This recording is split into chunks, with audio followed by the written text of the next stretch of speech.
today. I am Elsa Quiroga Sainz and grateful to serve as a counselor at Chabot College and president of the Chicano Latino Education Association. And equally as important, a proud, lifelong resident of the city of Hayward. Chabot College traditionally starts its programs by acknowledging that we are visitors on Muwekma Ohlone land. You may have noticed when you came to Chabot, we fly respectfully the Muwekma Ohlone flag at the entrance of our college. So I want to welcome Leonardo Hernandez, a second-year Puente student who will start us off by reading the land acknowledgement of the Muwekma Ohlone people.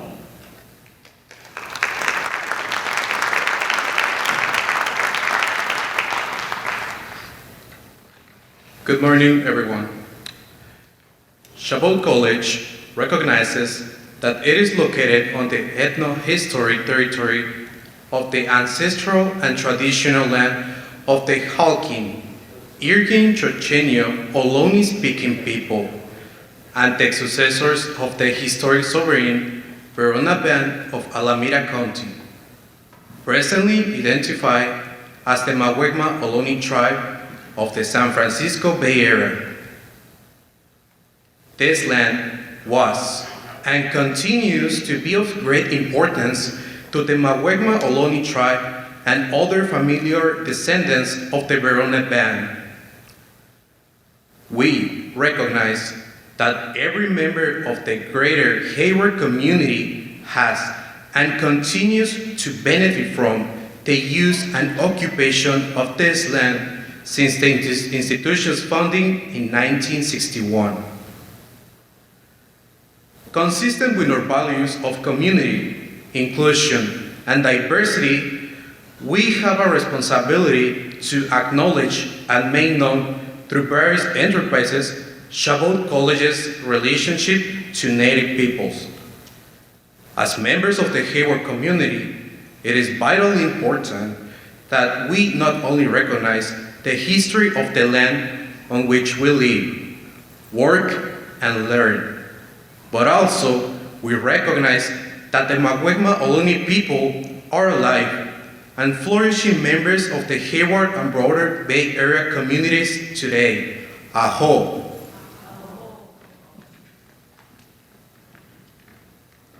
Thank you, Leo. So we are gathered here for a very momentous occasion. This morning, we have the opportunity to come together as colleges, along with our school districts, city governments, and our service area community, to learn about and work collectively to create an educational environment and region where Latinx students are thriving and succeeding. This work begins today, but will be ongoing and will require all of our efforts. I'm excited. I am extremely excited because we cannot kick off this work in any better way than to have Dr. Gina Garcia here.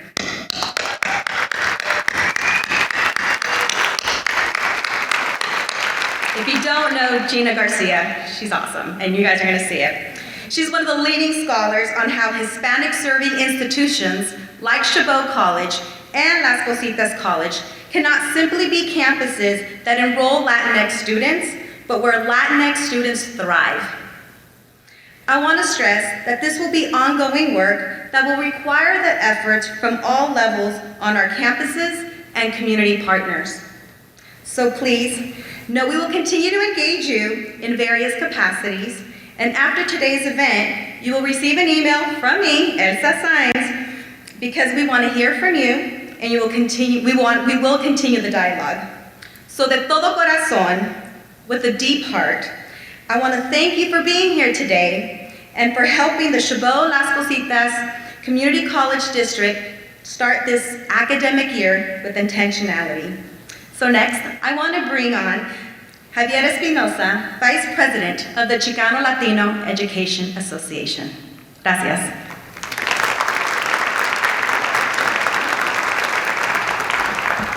Good morning, everyone.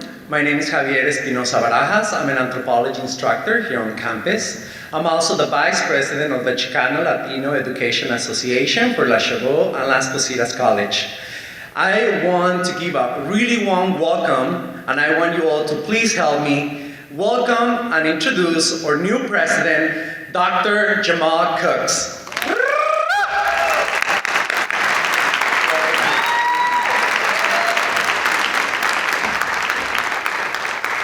Thank you. Good morning, everyone. Good morning. Again, my name is Jamal Cooks. I'm the new president of Chabot College, and I am very excited to be here with you today. As we look at this event, and although we have the middle section filled, I think that this is an awesome beginning to many, many conversations and discussions and dialogue around our Latinx servingness to our students and to our community.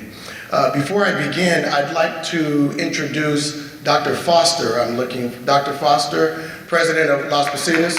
Just want to give you a shout out and say thank you for the support. And I also see sitting next to you your counterpart, Dr. Gina Wilson as well, Vice President of Student Services. So thank you and welcome. And not only to the two of them, but also everyone from Las Positas, the city officials, school board officials, and superintendents in the audience as well. Thank you for coming and welcome. So when we talk about what it means to be Latinx servingness and what it talks about in terms of being an HSI or Hispanic serving institution, there's some numbers and some statistics I'd like to share with you for a moment.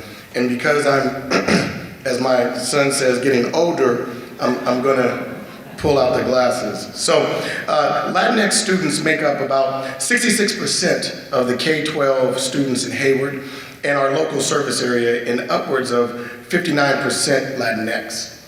The Chabot College reached the HSI status in the fall of 2008, defined as enrolling 25% or more Latinx students.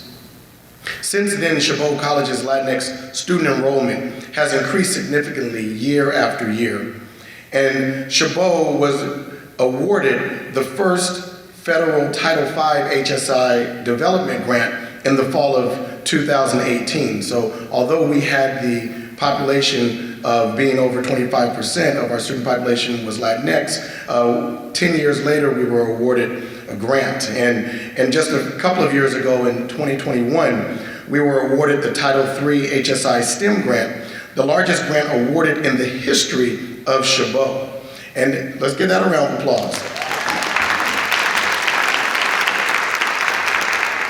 And that's under the leadership of Dr. Forbes, the HSI director, Dr. Forbes, and also the HSI director, Monica Almeida. To date, Latinx students make up about 42% of our student population here today at Chabot College.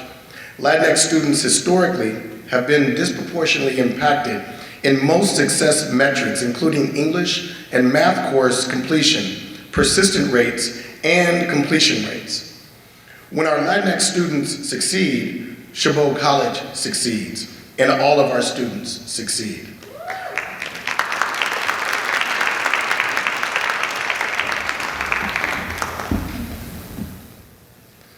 It's good to have great help, right? Thank you. This summer, a Latinx servingness work group convened with the intention to improve outcomes for Latinx students by doing 4 things: by embracing our HSI identity through an awareness campaign, through assessing practices and policies that create barriers for Latinx students, developing strategies to increase academic and non-academic outcomes for Latinx students, and moving us from simply enrolling Latinx students to having our students thrive in this particular environment. Today's conversation with Dr. Gina Garcia marks the beginning of our collective efforts to be intentional about serving our Latinx population and actively engaging both campuses across our district and our community to benefit our Latinx students. So with that, I definitely would like to thank you all for being here, and I'd like to introduce the Chancellor of Chabot Las Positas, Ron Gerhardt.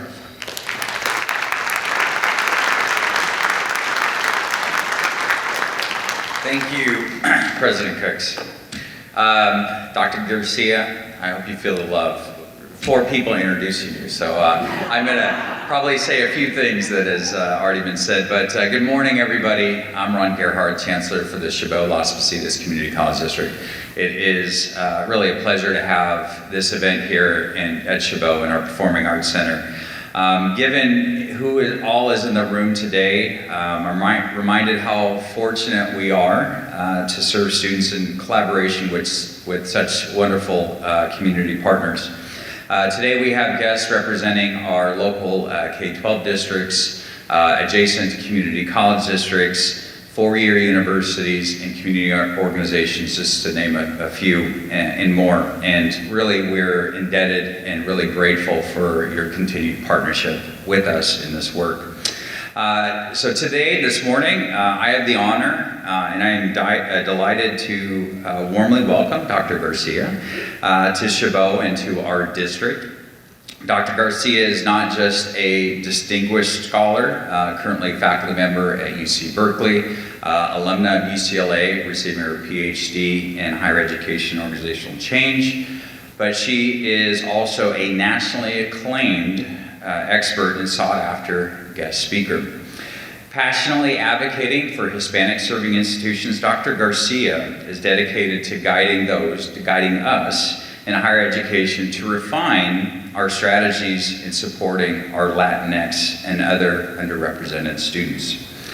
Dr. Garcia work challenges us to be introspective and ask ourselves, what does it mean to be a Hispanic serving institution?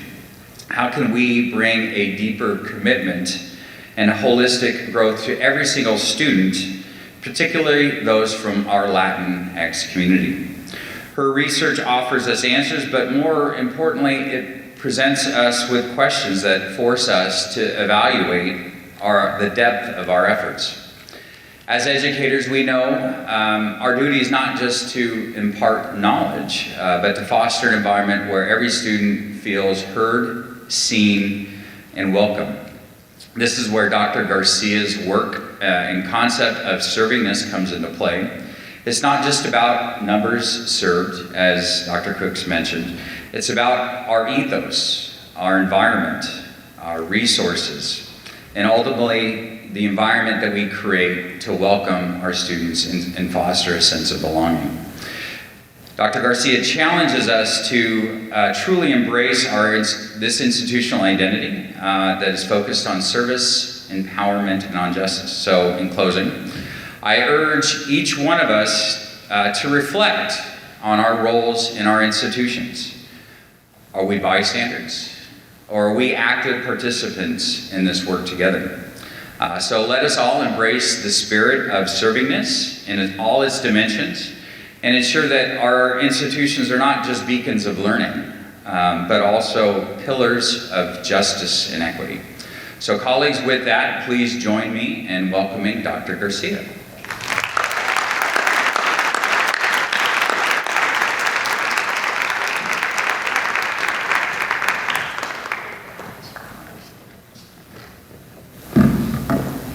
Wow, that was a beautiful introduction.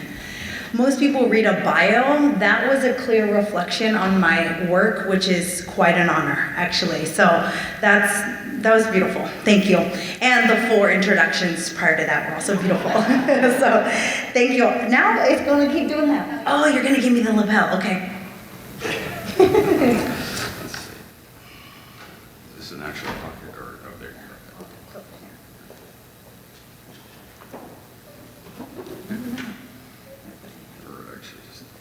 You should have on practice.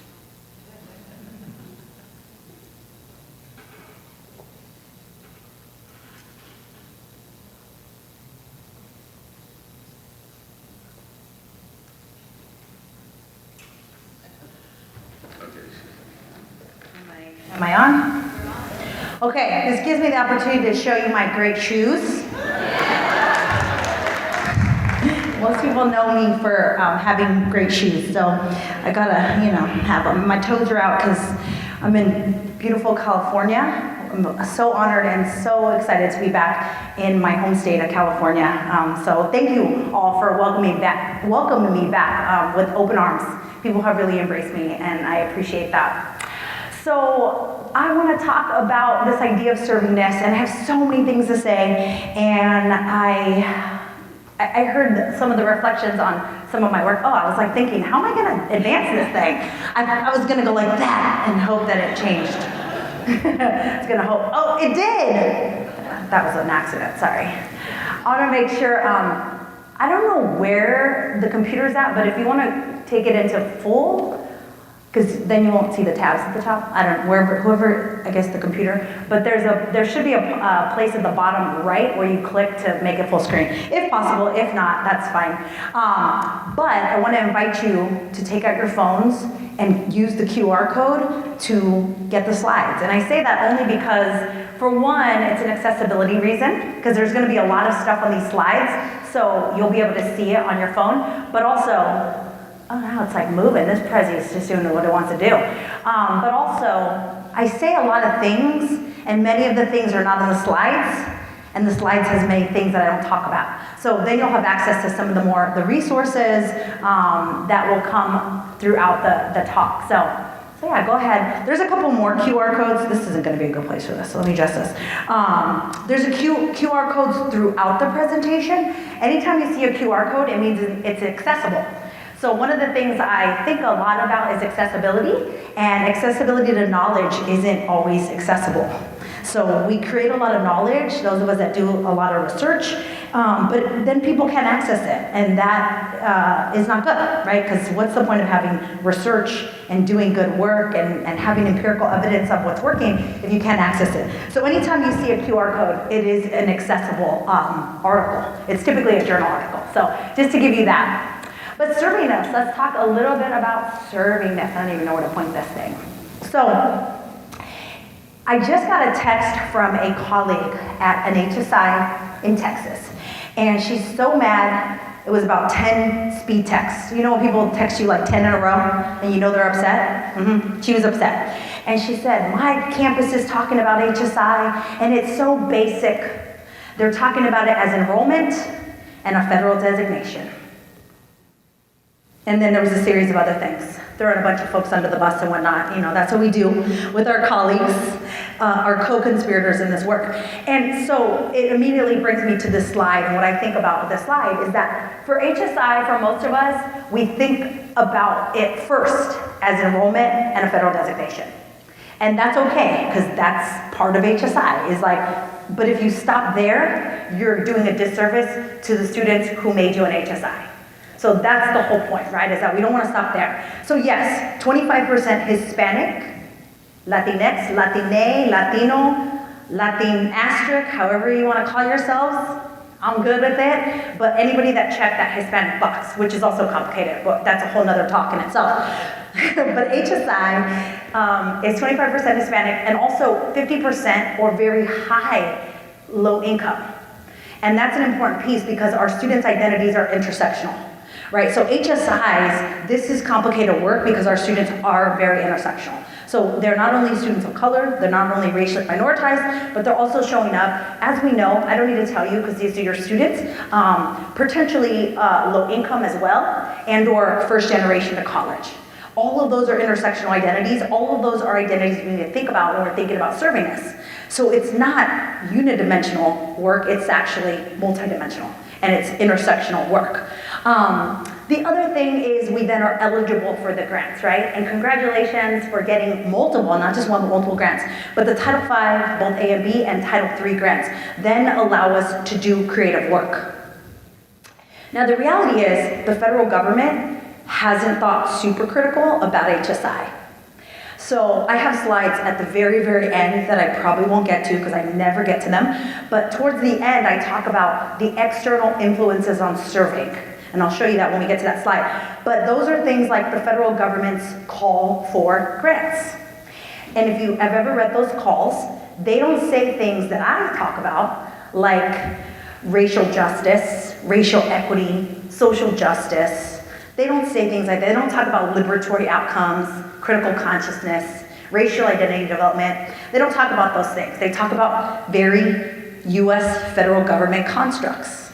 We want to advance access or increase access for students of color, Hispanic, Latinx students in particular. Yes, we do, absolutely. We want to advance educational attainment. Yes, we do. And the ways that you do that with your Title V or Title III grant is up to you. And so that's where I think the Title V and Title III grants give you the opportunity to do what I call in my new book called Freedom Dream. So the federal government doesn't say you can't do critical consciousness, racial equity work. They just don't say that you have to. And we typically do what the federal government tells us we have to do. So whatever is in that call, that's what we do. Obviously, we want to get the grant. So we write it very much in like, what do they want us to do? Whatever they want us to do, that's what we're going to do because we want to get the grant. But once you get the grant, the cool thing about Title V and Title III grants is you get to freedom dream a little bit. You can freedom dream. You can think about this differently. And so that's what servingness is for me, is thinking about transformation, thinking about freedom dreaming, thinking about doing work outside of the construct of the federal government's definition, knowing that the federal government's definition is not all that critical, right? They want to increase educational access and opportunities for Hispanic students. We're all on board with that. And, right, this is where you step in and you say, and, what are we going to do with these grants that we now have given the opportunity to freedom dream? Some other things I'd like to talk about when I think about just the basic definition is HSI's 571 institutions in the country. That's a lot. Yet, when we think about HSIs, most people don't know what an HSI is. Even the people in the HSIs don't know, let alone the general public. So the comparison I give is HBCUs. How many of you know what an HBCU is? You're like, yeah, I know what that is. How many of you saw Beyonce's homecoming concert? Beyonce embodied HBCU-ness in the concert. Until Bad Bunny does that for HSIs, it ain't happening at this larger consciousness level, right? Y'all laugh, but I'm serious. It's gonna happen, okay? Somebody, and then I say maybe Becky G. Y'all know Becky G. Becky G's from California, right? Becky G. Somebody who actually maybe attended an HSI and saw it as valuable. Those folks at some point in the future are gonna represent HSIs for us to the larger public. But for now, folks are more aware of what an HBCU is than what an HSI is. And that's just because we haven't elevated it to HSI consciousness at that level. And so that's what our opportunity is. And that's why I say, this is your servingness journey. This is all of our servingness journey. We're all defining HSI right now. I get the honor of being a voice of HSIs, but the reality is we're all defining it right now. A lot of us are doing really good work to think, what do we want HSIs to be? And so that's where your servingness journey starts. How many of y'all listen to Que Pasa HSIs? Yes? Okay. The rest of y'all, get your phones out. Pull up your favorite podcast site, Que Pasa HSIs. It's available on all the streaming sites, all the podcast streaming sites. So on Que Pasa HSIs, we talk about this idea of a servingness journey. Que Pasa HSIs is the podcast where we talk about all things HSIs. I say that on every episode. It's true. We talk about all things HSIs. 2 seasons. We're in the 3rd season, which will launch in September. But I always ask people, what is your servingness journey? How did you start thinking about HSI? Because most people, it's interesting. There's 2 things that happen. First, I ask people, well, how did you get into higher ed? What's your higher ed journey? And I don't think any guest has said, well, I went to an HSI. Some of them did. Most of them didn't. But many of them, well, some of them did. But they don't say, I went to an HSI and it was amazing. I loved it. All these things happen. But then I say, so then tell me when your servingness journey starts. And some of them say, well, I actually did go to an HSI. I didn't know it was an HSI. But now when I reflect back, I know it is. I know it was. And some of them say, I started this journey when I got into a faculty role at an HSI. Or whatever it may be, right? Wherever their servingness journey starts. So most of us start our journey where we started, right? And that's okay. Because now you're on the journey. If today is your first day of your servingness journey, welcome to the movement. I call it the movement. Yeah. I do. And that is snaps for that. It's a movement because this is a social justice issue. Serving Latinx students is a social justice issue. So those of us that are on our servingness journeys and doing this work, it's a movement. We're part of a movement. We're part of a social movement. So welcome to the movement, and this may be the start of your service journey, and that's good. It's all good. Wherever you start is all good. And so when I think about the fact that there's 571 HSIs out there, a majority have not thought critically about what it actually means. I get the honor of speaking to many, and I know there are many that are thinking really critically about it, but many have not yet. And so this is now the opportunity for us to define, what does it mean? What does it mean to be HSIs? What does it mean to be Chabot College HSI? What does it mean for the Hispanic Serving Community Colleges in California? Did anybody listen to the webinar Wednesday? Yeah, the USC webinar? All right, so if you didn't, it's okay. I think it's available, I don't know. But myself and my colleague, Dr. Marcela Cuellar, we wrote a report for the Center on Race and Equity at USC about the Hispanic Serving Community Colleges in California. And we had the honor of spending time together on Wednesday talking about the report. And we centered the community colleges and we talked about servingness. And we talked about how the community colleges are currently doing servingness and how we think there's more opportunity for more servingness. And so that's what the report talks about. But the reality is we centered the community colleges. A lot of people don't center community colleges in this work. It's often 4 years. And it's often this large, including my own work, this large idea of like, well, it could be something for everybody. But the reality is the community colleges have the opportunity to think about what does it mean for community colleges with our mission to be HSIs. And so we talk a little bit about that in the report, but honestly, after writing the report, we're like, oh, there's a lot of work to do. So much more work to do, right? We could write at least 3 more reports just from the ideas that were generated from that report alone. Now, that's the reality of the 571 is that there's a lot of diversity within the 571 HSIs. And so this makes it really hard to do servingness work, particularly because colleges and universities, we like to find the best model and repeat it. Y'all giggle, it's true. Like, where is the best model? Where are the best practices? Who's the best HSI? People have asked me that, but now they don't because I start like this and I say, there's no best HSI. No best HSI. So you cannot expect to find the best HSI and just do what they're doing. Which for me means it's a cool opportunity for you to be the best HSI. Right? How are we going to be? Yes, after that, right? How are we going to be the best HSI? Instead of saying, well, which other campus around us is the best HSI? And let's be like them. Because there's no best HSI, because nobody's fully defined HSI. Right? Like I said, most folks don't even know what an HSI is. Most of your students don't know you're at HSIs. Now I will tell you, when they do find out, you know what they're gonna wanna know? Where's the money? You get money for this thing? Where's the money? They're gonna wanna know where's the money.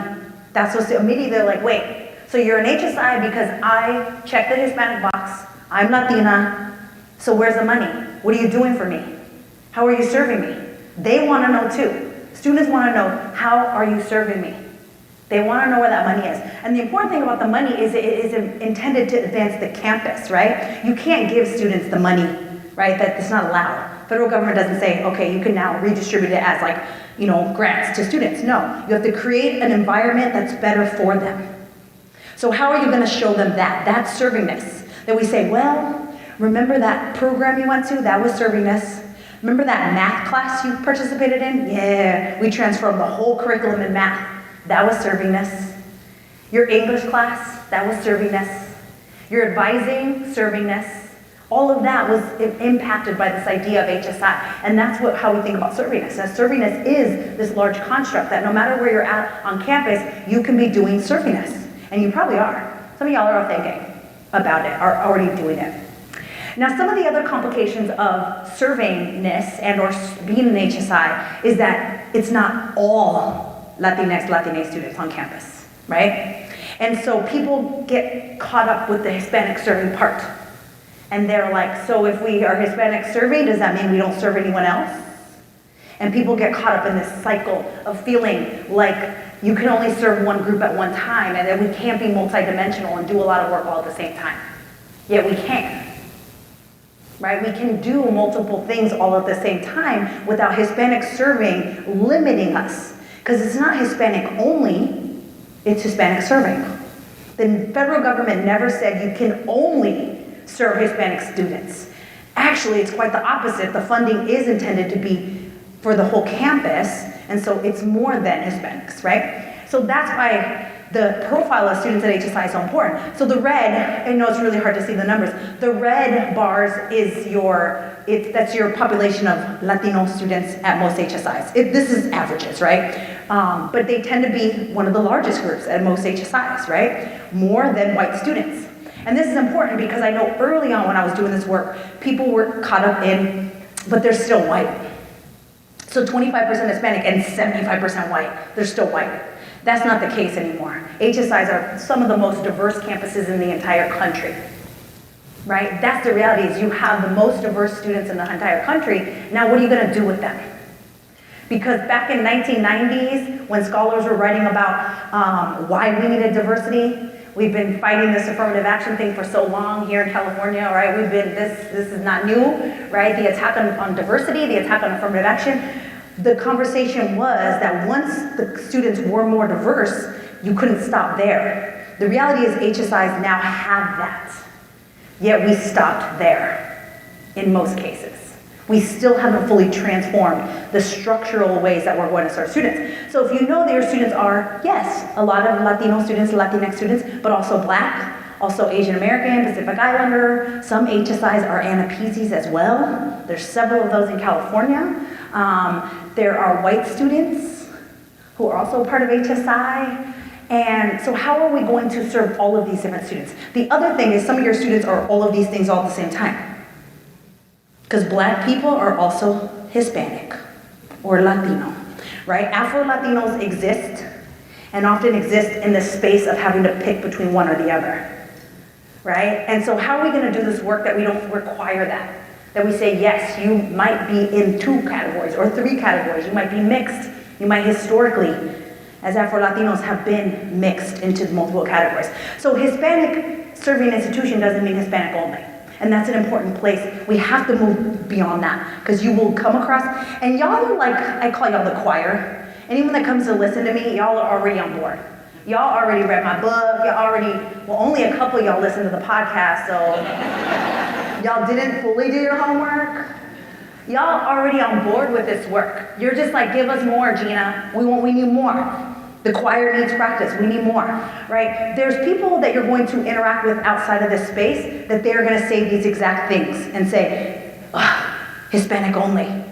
Hispanic serving, what does that mean? Now we're not serving students, other students.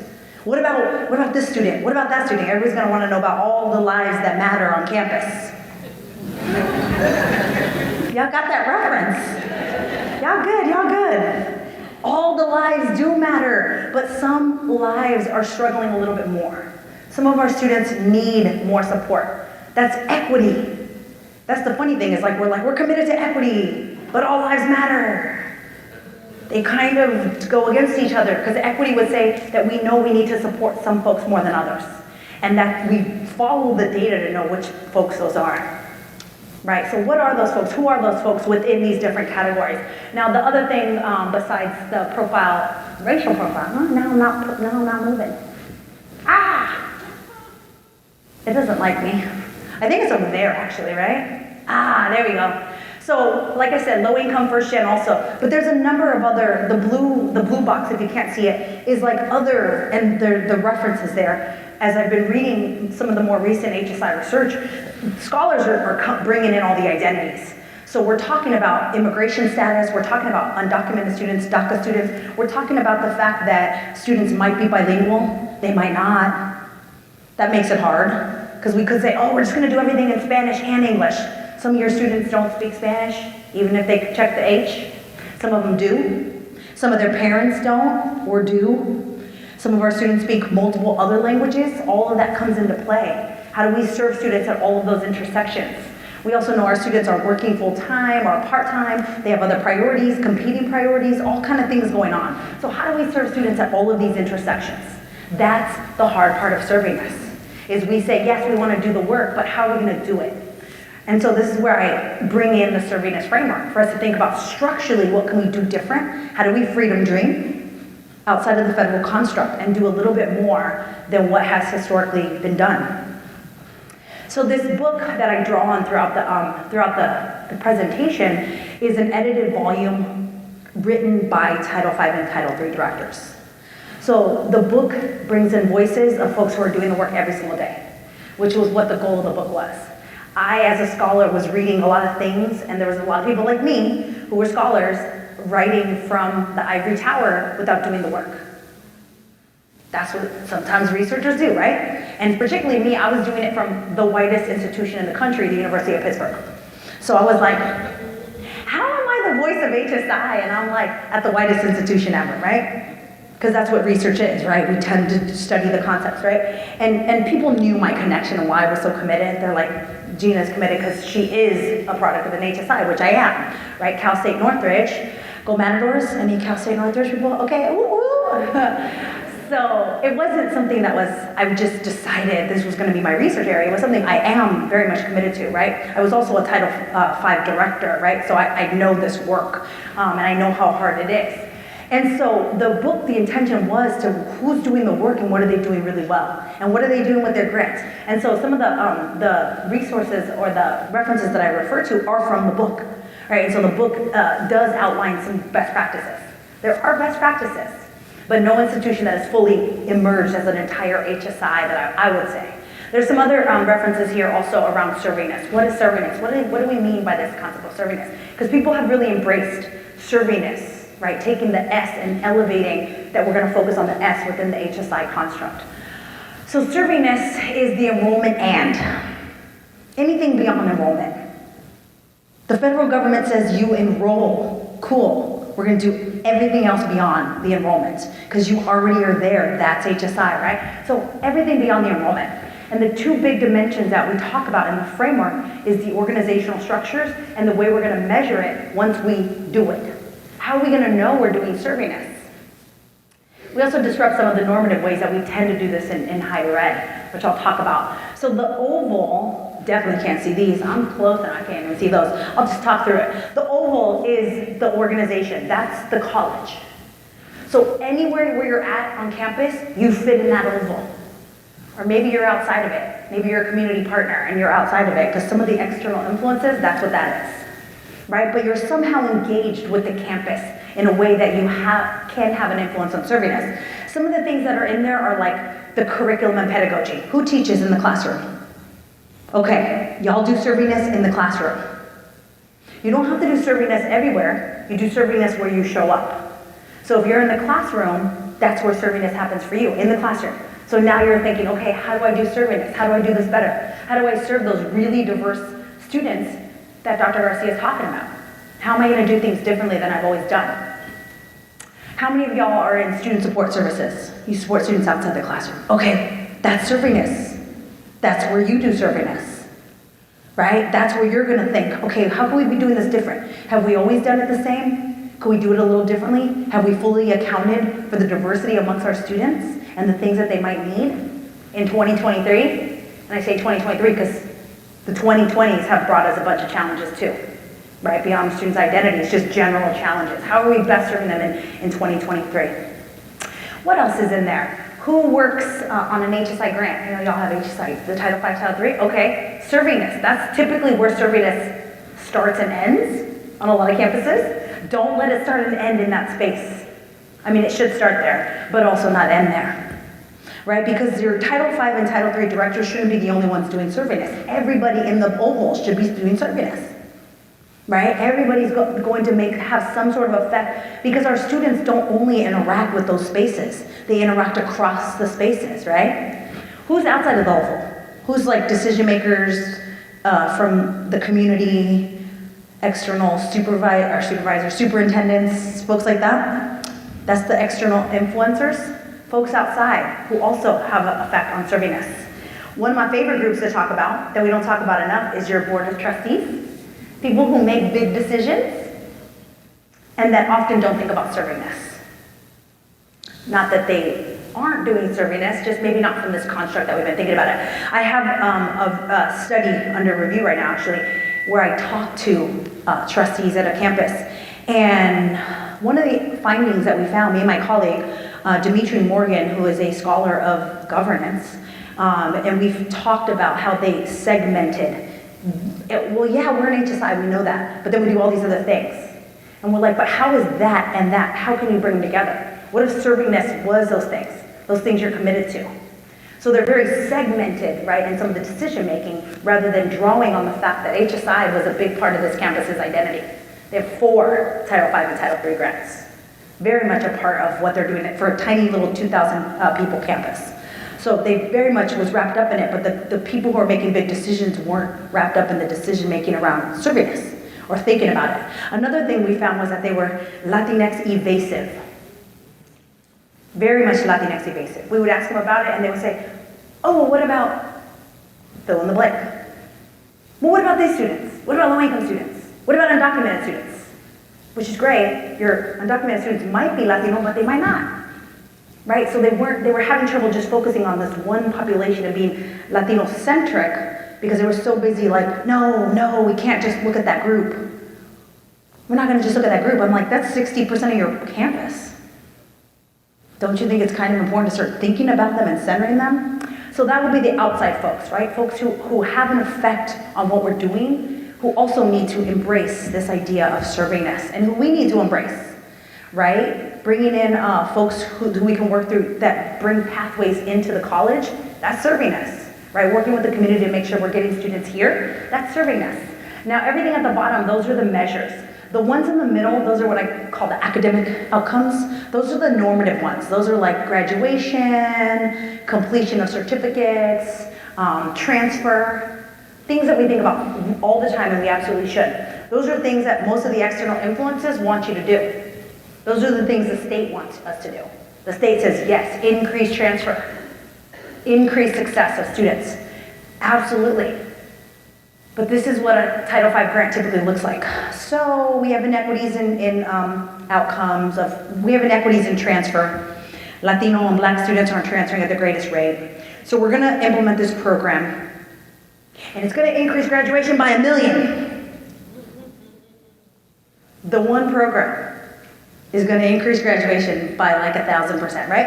And we fail to acknowledge that there's a lot of other stuff that happens too, right, before we actually get to graduation. And so what the servingness framework does is allow you to think, well, what else do we do really well along the way to the final completion?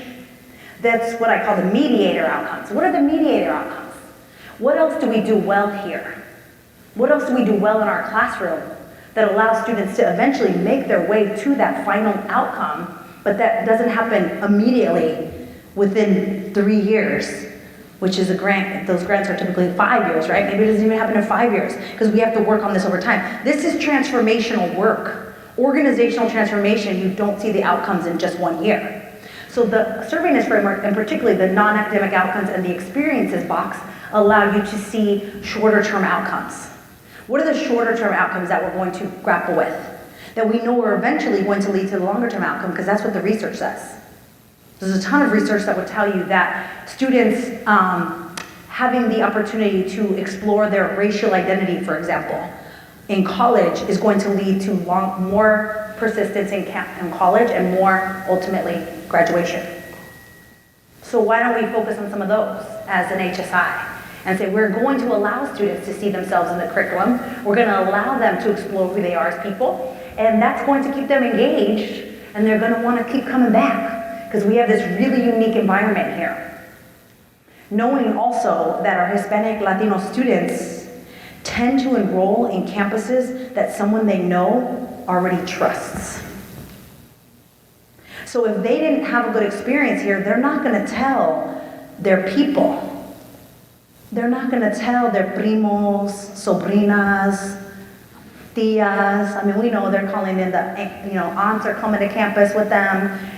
Abuelas, right? They're not going to tell nobody else to come here because they're like, why would I tell them to go to Chabot? I didn't like Chabot. Why would I tell them to go? But if they have a good experience, they'd be like, go, it's good. There's good things going on there. And they have tacos on the quad on Tuesday. That's servingness too. It's servingness too, y'all. It absolutely is. It's just not the only piece of servingness, right? It's just not the only, it can't be the sole indicator of servingness. And so that's such an important piece, is thinking about the fact that the experience we provide for our students ultimately affects the next generation of students, because they are our greatest recruiters for us. They're the ones that's telling their families, their cousins, their networks to come. So how do we provide that experience, right? So that's what those boxes do. I'm gonna skip that one just so I can move into structure, give you some structural examples. And so some of the structures, let's think about some of these pieces that were in the oval. This one does come from the book. This is Cal Lutheran University, and they wrote about building their identity. How do you build an HSI identity? I talk a lot about HSI identities. How do you build an HSI identity? And one of the things they talk about, these bolded pieces are some of the main ideas that come out of the chapter. One of them is strategic planning, the strategic planning process. So HSIs are interesting because we get the grant, we put out a PR announcement that we got the grant, we tell everyone and their mom, and then we keep doing what we've always done. We don't actually start to think about, well, how does this come into what we do every day? And that's where the strategic planning process comes in. How do you start to strategically think through what HSI means so that the 3 or 4 people that are funded by the Title III or Title V grant, when that grant expires, don't have no job? Because that grant's gonna expire. So we have to strategically think about how are we going to institutionalize some of the things that are happening on campus that are happening as a result of those grants. Those grants are amazing. We absolutely need those grants to do good, new freedom dreaming. But how are we going to institutionalize it? That's where strategic planning comes in. How are we going to put it into our planning process? How do we make it a part of who we are?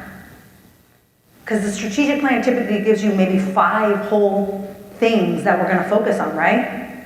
And so it can be a part of that process. Becoming an HSI can be a part of that process. Task force. I always talk about task force, and they're a great space where people who are like-minded and want to advance this work can come together and start thinking, how are we going to advance it? How do we do this in math? How do we do this in chemistry? How do we do this in our CTE programs? How do we do this in counseling? How do we do this in all these different spaces? How do our administrators get on board? One of the questions that came up on Wednesday that I think we were all struggling to answer, we had Cynthia Olivo, president, and I think even Cynthia were like, well, was how do you institutionalize these grants? And particularly when your leadership doesn't support this work. Yeah, that was the question. That was from the community colleges, right? Folks who are in the community colleges who are trying to do good work, but don't feel supported by upper levels. That's common. I hear some ums right here, like It's true. We sometimes do really great work, but the folks, and we get applauded for it. We're like, yeah, look at it, again, HSI, PR announcement goes out, we're excited, you got a web page now, awesome, we're doing good work. And then it expires and we're like, yeah, it's not one of our priorities. Why? Because it's not in the strategic plan. It's not a priority. So until it is a priority, it's not. So the strategic planning, the task force, getting folks on board to think about it, the changing of faculty of color and administrators of color, that's my next slide, I'll talk about that. And then using and accessing external organizations to do this work. The Alliance of HSI Educators is a phenomenal organization and they focus on, what happened to y'all? Why y'all in the dark? Did you notice that? Y'all go to sleep. You gotta wave to turn it back on. Y'all are moving or what? Oh, okay. I was like, what happened? Okay, you can see the slides better. Awesome. All right, good. So working with these organizations to do some of this work. The Alliance of HSI Educators, their conference is going to be in Monterey this year, so not far from y'all in March.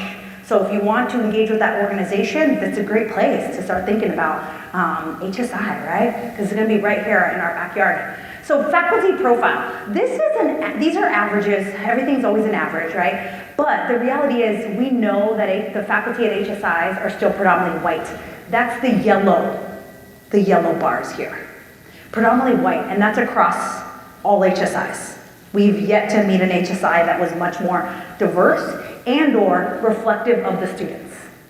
Because I don't want to just say like, throw white people out. I'm just saying, what if the faculty looked like the students? Because it matters. Because the research shows that faculty of color are more likely to engage in culturally relevant practices, more likely to engage in community research, more likely to mentor students of color, more likely to show up to events like this? For reals. Faculty of color do those sort of things, we know it. So they're engaging with students in different ways, oftentimes because it's in their heart, their corazón. We talked about that on Wednesday as well. Right, that we're gonna do this work. People are gonna do this work regardless of if it's in the strategic plan or not, right? Like, we're gonna do this work. But the reality is this is the faculty composition, so it's not reflecting the student population. Now, what we found in the report was that the data, we used data from the California Community College System Data Mart, and it was the same. We were still seeing the same in the community colleges. If there's any place that can change faculty diversity, I would hope it's California. Right, because these are national data, right? But California, we have the folks. We have the folks who could come into these positions when they become available. We know there's that. Faculty don't leave positions. Faculty will stay in their job for like 40 years. I used to say they don't die, but that was so morbid, so fine, they'll stay for 40 years. People stopped laughing. I was like, it was a joke, but for real, they don't go away.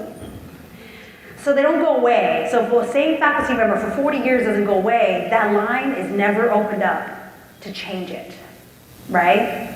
And that person might not be adapting to the students. May or may not be adapting to the students. And the reality is we need faculty to adapt to the students. So we need the yellow bars to adapt to the students regardless. That's the other thing, is like, how do we change not only the composition, but also make sure that the folks who are here are doing good work around HSI. That's why there's so much training that goes on. Tons of training. The research shows, the data show that a lot of Title V and Title III dollars go to training. There's a lot of training that happens because we know we need to change mindsets. Estella Ben-Simon talks about equity-mindedness. I talk about HSI-mindedness, right? We gotta get to HSI-minded. How do we get everyone on board to be HSI-minded? The other thing we found, which isn't here on the slides, but in the report, is that the administration is changing to be more compositionally diverse. Yet there's still the ratio, so over here you see ratios. So like the ratio of Latinx faculty to Latinx students is 1 to 146. So every 146 Latino students, there's one Latino faculty member. For administrators, it was like a couple thousand. So even if you have more administrators of color, there's less of them and more students. And those students want to see administrators who look like them as well. We know that, and they're also more likely to be equity-minded and community engaged and want to do this work, and HSI-minded and equity-minded, all that kind of stuff, right? Dr. Olivo talked about that as well in the webinar about students reaching out to her because she's Latina, and because they are too, which is also really bold of them, students reaching out to the president. I was like, I never reached out to a president when I was a student. Gen Z is different.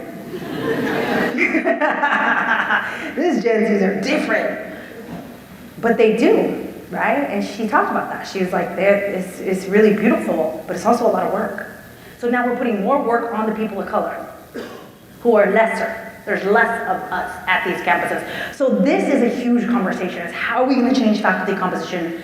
How are we gonna continue to change administrator composition? And one thing she did say is, yes, there are more administrators of color in the California Community College system, but there's still not enough. There are still equity gaps, right? She did say that to be intentionally saying we are not at parity yet. So don't get it twisted. Just because we see we have Black and Latino presidents at the California Community Colleges doesn't mean we're at parity. Because there's a lot of other administrators that still, we want to get on board on this conversation. So this is a big one, servingness. When it comes to servingness, as far as the structure, is compositionally who's making decisions and who's leading us in this conversation. Curriculum, those of you that I said your job is in the classroom, curriculum. Now what I like about this example, there's some things that they actually did in this chapter, but I'm gonna just tell you what I like about it, and I think the important message that comes out of this one. So this is UC Santa Cruz. What they did, when they got their Title III and Title V grants, they made a lot of decisions, they looked at a lot of data, they interviewed students, they did focus group students, they did a lot of data collection with their Title V and Title III work. Now what they found was that the math, entry-level math, the algebra class, college level algebra, was a place where students weren't getting out. Surprise, surprise. We know that's happening. So the college level algebra course, they called it a dumping ground. They said that students who wanted to be STEM majors went into the course and didn't get out. It was a dumping ground.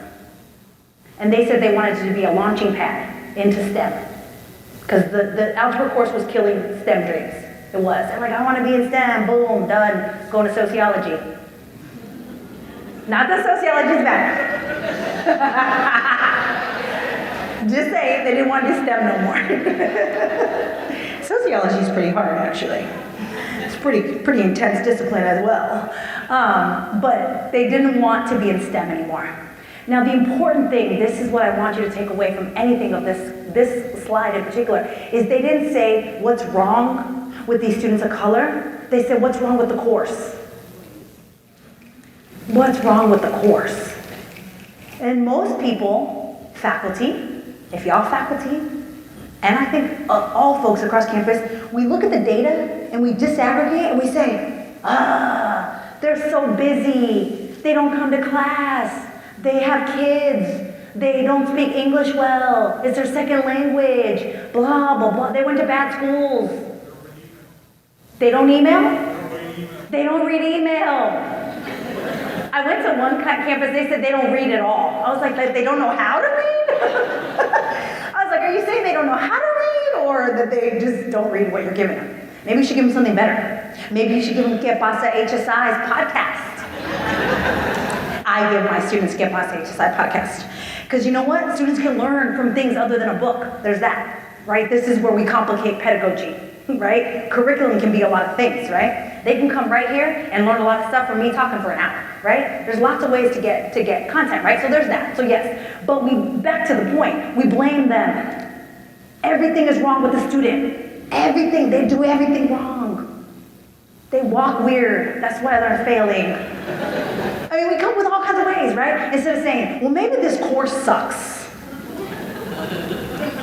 Because like, hey, faculty member who keeps showing the same inequitable outcomes, maybe the course isn't good.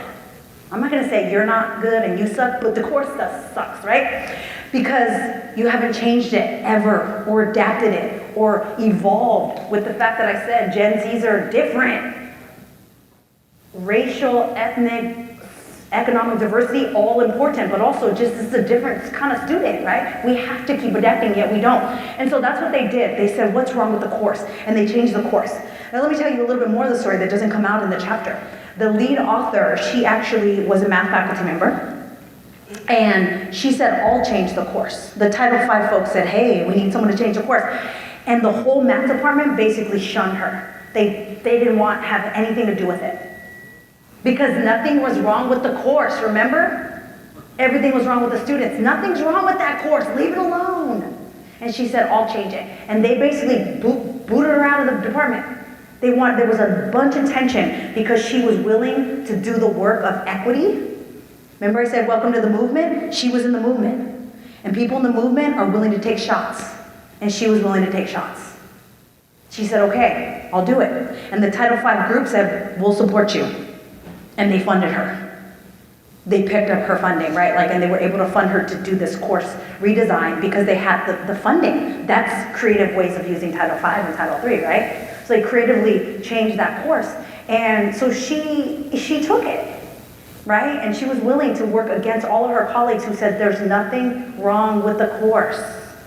They did find some great outcomes after they changed it, but they also found that they were slow. Right? These things take time, so that's okay. If you see a little bit of change, that's good. Don't expect it to be all different immediately. But that was an important, I think, this idea of how we frame our students versus how we frame the work we're doing. We have to acknowledge that we got to do better too. Now, do students, some of those things, or some of them may be true, right? We're like, okay, then let's do it differently so that we can engage them better, right? But we can't just blame the students for their own downfalls. That's deficit. So how do we be more asset-based, right, with our students? This example of from the structures, this one came from a journal that me and Marcella Cuellar, we edited. We were guest editors for the 8-year Open, and there were 8 articles that came out, all open access. Remember I said if it has a QR code? Does it have a QR? Oh no, that's advising. Sorry, I got ahead of myself. This one's advising. This one also is from. See, I can barely see it too. Who said they can't see it? Because the lights are shining right on it. Luckily, I know the slides pretty well. This one is advising, they're advising at UC Santa Cruz, also UC Santa Cruz. Remember I said they asked students, they did like focus groups and they did surveys and stuff with students. Students said they were experiencing microaggression in advising. So students would go to their advising sessions and they would experience microaggressions and they would leave feeling not so good. Feeling like they didn't belong there, feeling not so good as scholars, as academics. They were like, well, maybe I'm in the wrong major. Maybe I'm in the wrong school. Maybe I'm not good enough to be in college, right? All these questions, right, coming in. And so what they did was they addressed it by launching a conference where they talked about what microaggressions in advising looks like. Remember I said a lot of training happens with HSIs? Because most people a lot of y'all are thinking, well, what does it look like? Right, what does a microaggression in advising look like? I don't know, they don't give examples. One example I think could be like something like, don't take that course, it's too hard, take this one. That could be a microaggression. Sounds like it's good, but it could be a microaggression, right? Because the student might be thinking, well, why'd you say that? Is it because of who I am? Is it because I'm a person of color? Is it because I'm a woman? Is it because I'm queer? Right, fill in the blank of their questioning, why did you say I couldn't succeed in that course? Rather than saying the reason, right? What is the reason, right? So it could be a lot of things, but that's what they did. They talked about what does a microaggression in advising look like and how do you not do it? Which they call the micro-affirmations, which comes out of Danny Solorzano's work on microaggressions. He eventually started writing about micro-affirmations. How do you affirm people's identities? And so that's what they did, right? So part of this is assessing what's going on campus, figuring out where we need to do better work, and doing it. And the good thing about, why I love this book so much is that they were using their Title V and Title III dollars to do that. Because you can. That's the cool thing. I don't know if any of y'all have ever worked with maybe like TRIO or EOP. Yeah, some of y'all? TRIO and EOP are a little bit more like structured. Like you have to do the exact thing. Title V and Title III allow you to dream. You can dream outside the box. And so that's what they were doing. They're like, well, if advising is where it's at, let's address that, right? I was like, I had a feeling that it skipped the, now I can't go back. I'll tell you quickly about the internships, that internship slide. I was like, I thought it was there. The internship article that came out of the ARA Open article was about how we want students to do things like high impact practices, like internships, but then we don't provide the opportunity for the internship. That's kind of the summary of that, right? So we're like, well, the research says high impact practices are good, but there's like one opportunity for a high impact practice. Or, my favorite is undergraduate research. We're like, all the research says undergraduate research is good, but the campus doesn't have the capacity to offer undergraduate research, or there's only 8 slots in the undergraduate research program. So we aren't structurally providing the thing that we know is good because the research said it was good. How do we structurally start to offer those more? That's where those of you that are in the classroom are like, okay, so she said high impact practices are good, but we don't offer them. Undergraduate research good, we don't offer them. How do I offer them in my class?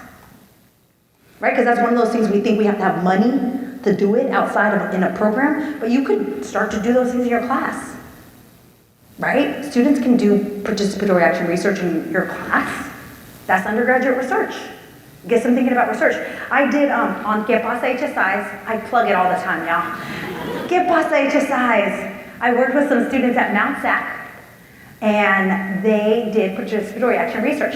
And in the podcast, they reflect on how they were so overwhelmed. First, they were like, oh my God, Dr. Garcia is making us read all this HSI books. It was really overwhelming for them to have to get into these constructs that they weren't learning in and it was outside of their classroom, but they were part of the Title V grant. It was funded through their Title V grant. And then they had to do research. And they were like, we had to do research, we had to do a literature review, she made us write methods, which I did, but also in a very supportive, loving way. We had like 3 students, and for every 3 students, there was a doctoral student who worked with them. So we were very hands-on with them, and those students got in and rolled their sleeves and worked with these undergrads, right? They're undergrads. And by the end, they have a greater consciousness of HSI, first of all, but now they're also thinking about that they could do research because we had them do participatory action research, right? Which they hadn't thought about yet, particularly in the community college setting where maybe that's not the focus, right? So the indicators of serving, let me see where I'm at with time, I'm about running out of time. Couple things I just want you to think about is remember those mediator outcomes that I said you don't have to measure the long-term outcome, you could measure shorter-term outcomes. I like this one because it gets back to advising. This one also comes out of the book, and it's a community college, it's an example from a community college in Arizona where the author launched an intrusive advising program, and found that students who were in the intrusive advising program were more likely to enroll the next semester before the students who weren't in it. Short-term outcome, really important outcome, right? Students enrolling for the next semester by October, which is what they found, in the fall by October already enrolled for spring, really important outcome. That's servingness. You can say that's servingness, and then there's a whole framework that you can draw on, right? That's why we provide the framework to say there's research that would show that's a form of servingness. That's an indicator. So you can now say that that's your servingness work. The other one is the liberatory outcomes, right? This one went back, but the idea of critical consciousness, racial identity, serving your community. This article comes from Felicia Herrera's research lab down at San Diego State, and they found that STEM students get engaged in STEM because they want to serve their communities. They think STEM is going to be a way to serve their communities that are underserved. Curando la comunidad in STEM, curing the community. That's why they get involved. So knowing that, you need to, as a faculty member who maybe is doing, teaching STEM courses, know that that's why students stay involved in STEM, is because that's the outcome. How do you bring that in the classroom? How do you show them that STEM can cure their community or help uplift their community? Because it can. Validating experiences, I'll skip, but I want to just, before we end, just acknowledge that racism still lives at HSIs. We think that when there's a lot of diversity, now racism disappeared, and it didn't. Because it's structurally everywhere. That's why white supremacy is in the framework. So it's structurally everywhere, from the way we determine what the academic outcomes are going to be, to how we decide to hire new faculty and administrators. Racism is embedded in all that. That's why those things are slower to change. It's embedded in our strategic plans. It's embedded in our mission statements. That's why most mission statements say something like, we value diversity and we want to teach students who value the world, global understanding, right? Like these really just broad terms. Most of us aren't committed to like really digging in and serving communities of color, which is what a community college does, right? What if that was our mission? But that's because racism still lives here. So we continue to operate as colleges and universities that are embedded within a racial construct and also larger systems of oppression. So these articles, and there's a couple QR codes, there are a couple open ones, talk about the different groups that have been experiencing microaggressions at HSIs, at least that has been documented in the last 5 to 10 years. There's a lot of articles that are coming out about this. One of them gets at Black students, Native students, Asian American students, and Latino students. That a lot of your students are going to report the microaggressions that are happening, but they happen differently for each group, right? Each group is going to experience them differently. So even having to understand that each group is experiencing racism or microaggressions in a different way. One of the slides was about LGBTQIA students at HSIs, and that's another dimension, right? That they're experiencing their queer identities aren't empowered as much as their Latino identities. Right? Like, so we start to elevate and do good work in one area, but then we're forgetting that students are multidimensional, right? Because racism lives here, and patriarchy lives here, and cis heteronormativity lives here. So we continue to operate in those sort of ways. So that's that big takeaway with that slide is like, we can't think that now, because now our students are very diverse, that all of that goes away. Just like we know that women are more likely to be enrolled in colleges, it doesn't mean that now the patriarchy has been smashed. It absolutely hasn't. I'll finish with one story. I visited one community college last week, and some folks said, 2 women raised their hand and wanted to acknowledge that, we disaggregate our data and we look at, because I asked them to think about the intersections. They said, we know that men of color are not coming as much and they're not graduating as much. But what we're not acknowledging that our Latinas are actually successful, but that they have all these things going on and they're struggling. They gave all these examples of the fact that on paper, their Latinas were succeeding, but that they knew personally in interacting with Latinas that there was a lot going on. And so I said, so you're saying that they're successful despite you? And everyone's like, yeah. That you ain't trying to help your Latinas in any way, because on paper they look like they're fine. Yet you know, because you interact with them, that they do need some support in different ways. One way that came up was childcare. right? They were very intentional, like, not only Latinas have children, but I do know some Latina students that have children, and we're not even supporting them in those sort of ways. There's other people that have children. There's men that have children. There's non-binary people that are showing up with children, right? And we're not, as a college, supporting them, right? And it could hinder them. The fact that they're being successful is because they're resilient, not because we actually supported them. And that's the reality, is some of our students are going to be absolutely resilient, whether we support them or not. But what if we did support them? That really complicates the equity cut question, right? Because if you're looking at the data and they're telling you this group is good, they're doing fine, then you're going to focus on other groups. So we have to anecdotally look at these data and look at these outcomes in other ways. I'm going to stop there, and thank you for your time.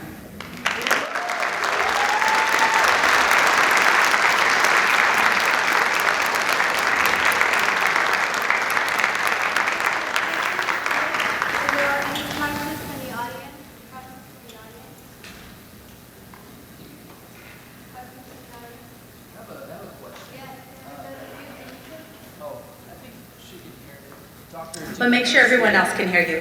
Yeah, if you can. Okay.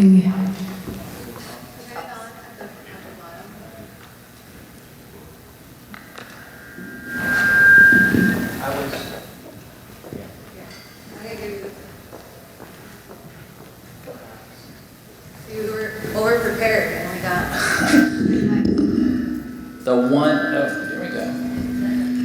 It's feedback because you got multiple mics there. Oh, that's right. Yeah. There you go. Use that one. Not sure which mic to use anymore here. I'm a big fan of your work. My name is Pedro Reynoso, faculty librarian here at Chabot College. One slide that really caught my attention was the liberatory outcomes. And I think that within the context of white supremacy, in the context of how do we serve our students, I was hoping you could talk more about the liberatory outcomes and maybe how do we make those, enact those outcomes, and if you have examples that can speak to that. Yeah. Yes, for sure. I love the liberatory outcomes, and a lot of people love the liberatory outcomes. It's not anything new. A lot of those outcomes have been studied extensively in higher ed. So I don't want to say I created these outcomes. It's actually just framing them. And the way I framed them as liberatory was because there's a whole body of research and literature about liberatory education. And those of you that are Paulo Freirean fans, right, that really dates back to Freire's work, right, about pedagogy of the oppressed, that education can be liberatory if we intentionally make it liberatory. So for me, knowing that higher ed wants assessment measures, and we have to show evidence, I started saying, well, what if we showed evidence of liberation? Because we can't say we actually have a liberatory education but not measure it. It goes back to, again, the way higher ed is so funky, that we're like, yeah, we're doing all this liberatory stuff. See the graduation rate? That wasn't necessarily the outcome of the liberation. It's an outcome, but the liberation, anybody ever taken an ethnic studies course? Okay, y'all all had liberatory outcomes in an ethnic studies course. It's foundational in an ethnic studies course, right? It's actually a core practice of ethnic studies. It's liberatory, and your consciousness, that's one of the outcomes. Your critical consciousness is awakened. Some of y'all left that course like out there protesting, right? You right? You started wearing all the gear, you had shirts, you was in the movement because of your ethnic studies course. Consciousness, right? The consciousness awoken in you. So critical consciousness is one of my favorite ones to talk about as far as liberation, that education can actually liberate us, particularly in a time right now when a larger political movement is saying we are absolutely not going to liberate people in educational settings. We're actually going to pretend that slavery didn't happen. It's like the opposite of liberation. Or say that it was like a training program or something was the most recent narrative. That's ridiculous. And also, Gen Z ain't gonna buy it. So that's the funny thing. I mean, I got an 11 or 14-year-old that can tell you more about enslavement of folks than most of those politicians, right? Because we're just not doing that with our kids anymore. But the idea of liberation in education is being attacked, right? So that's why I talk about those outcomes. How are we gonna measure it? Because politicians, they want us to measure things. So, some examples. I'll use critical consciousness. there are a bunch of scales that actually measure critical consciousness, right? And they're around different dimensions. Ed psychologists have created a bunch of measures for both critical consciousness and racial identity development, and identity development in general. Identity development has been studied in college for a long time. College student development, we've been studying that construct for a long time. So there are actual survey measures, but there are also qualitative measures. Because I always like to bring in that, like, we don't have to have a survey to show us. I ask my students to reflect on learning outcomes. One of my learning outcomes is usually around equity-mindedness, critical consciousness. At the end of a course, they can write out all the ways that they now have a greater consciousness around some of the concepts we talked about. Because that's the goal of the course. The course is to increase critical consciousness. And they can write it out in one little, box in the survey, and I can see, because they gave evidence. And I'll ask them to cite the book or the article that we read that helped them, right? So there are both qualitative and quantitative measures. I want to make sure we acknowledge that, right? That we need to acknowledge that storytelling is also part of this, right? We know that politicians want the actual survey measures, so we need to also be engaged in those survey measures. But I think about the liberatory outcomes in the classroom and also in our programs and across the whole campus, that we can be doing this in the library. You said library? Every single time I give a talk, I have at least one librarian say, how am I going to do this in the library? I'm like, oh man, well, what kind of snacks do you have? What kind of offerings do you have? What kind of programming do you have? Do you have pan dulce and coffee hour on Tuesdays? Right? Like, there's lots of creative ways we can do this, right? Everyone on campus. But it's interesting, librarians often are like, well, I want to do this. How do I do it? I'm like, it's an educational space. There's a ton of ways to do it. Right? And that can be the liberation that somebody needed, that they weren't getting in their class, but now they get it in the library. That's powerful. That's liberatory. So that's how I think about the liberatory outcomes. Right now, my goal is to get a research project that's going to tangibly show some of that evidence, because it's easy to show it. I just needed some money to do it. So now I'm going to access some grant dollars and start to do that work, right? It's really easy to show that work. And then we can start to get our institutional research folks putting it into the factors that IR folks are, right? That's where I really think about it a lot, is when our IR folks have those measures, they're gonna start to be able to show it on campus, that people are having advancement in the liberatory outcomes.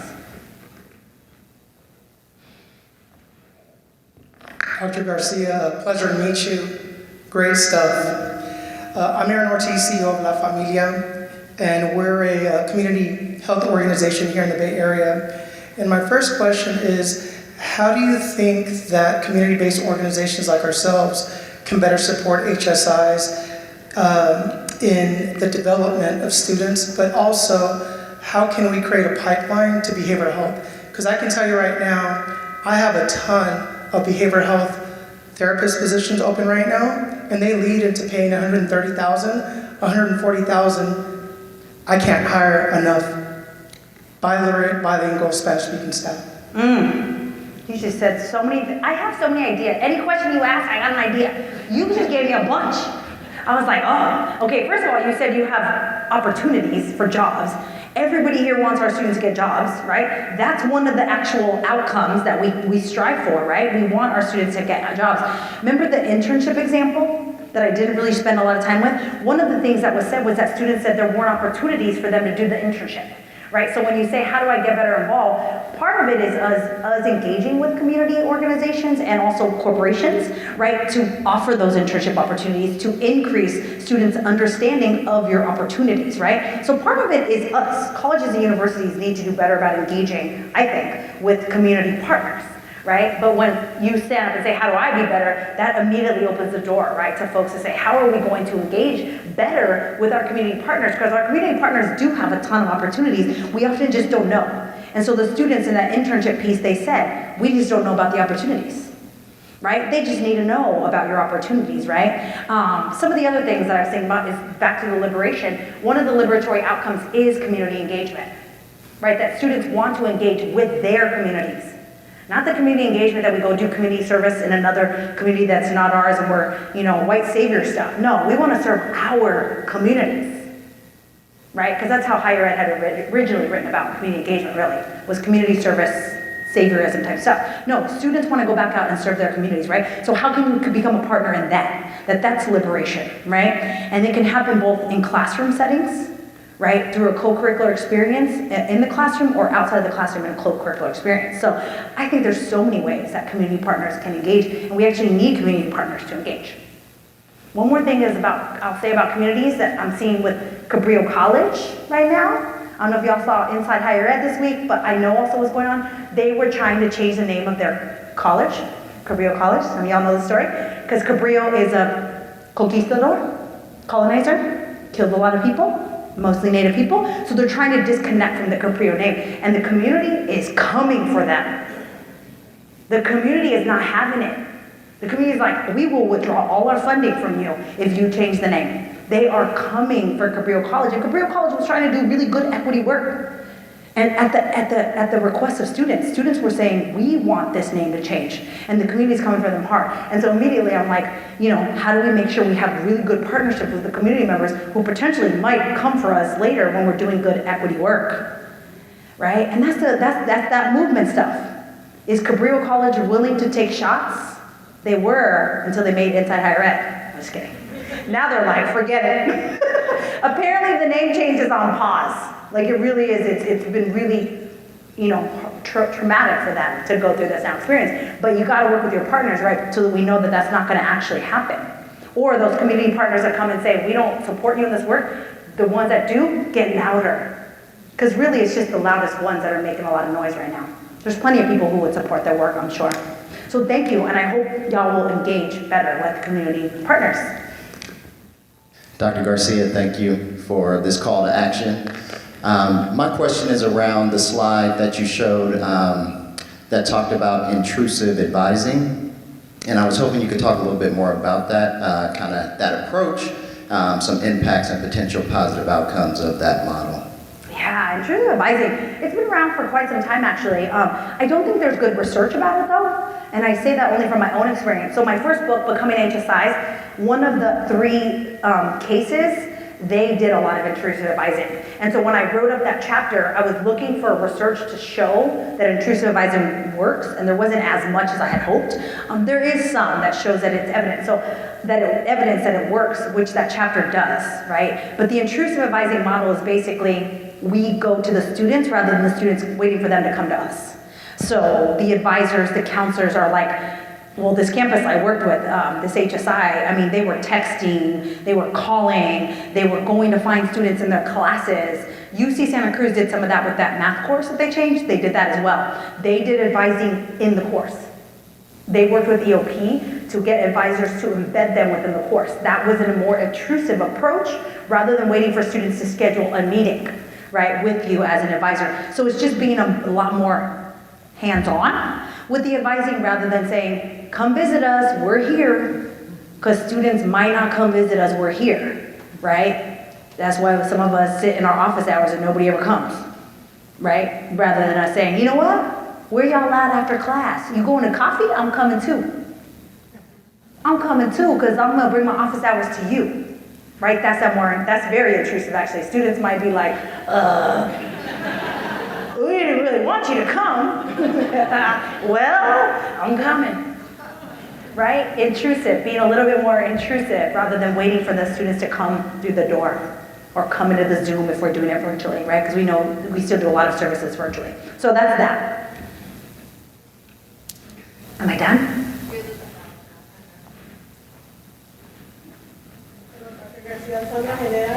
I'm the project counselor and coordinator here. And thank you everybody for all your questions. And thank you Dr. Garcia for joining us today and inspiring us. I think reminding us as we get the year started to get down and roll up our sleeves and do the work that we need to do. I also want to say, all the students in the audience, can you stand up so she can see the students that are here today?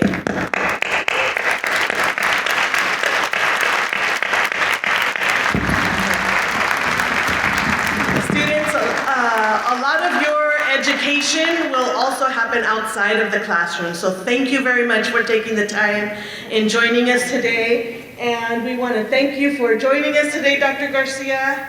We are providing you with a Somos.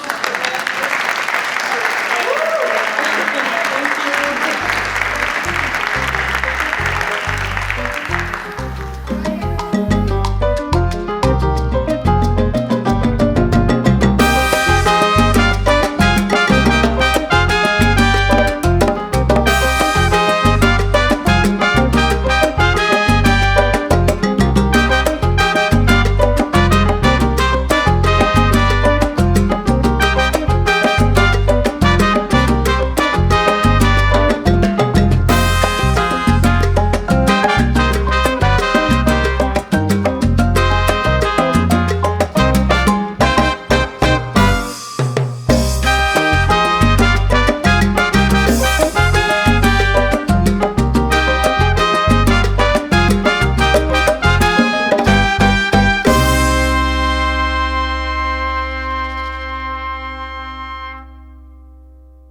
Watch Chabot TV on Fire TV, Roku, and Fire TV Plus using the Cablecast ScreenWeave app. Tune in on Comcast channels 27 and 28 or channel 99 on AT&T UVerse for convenient viewing. Your entertainment simplified.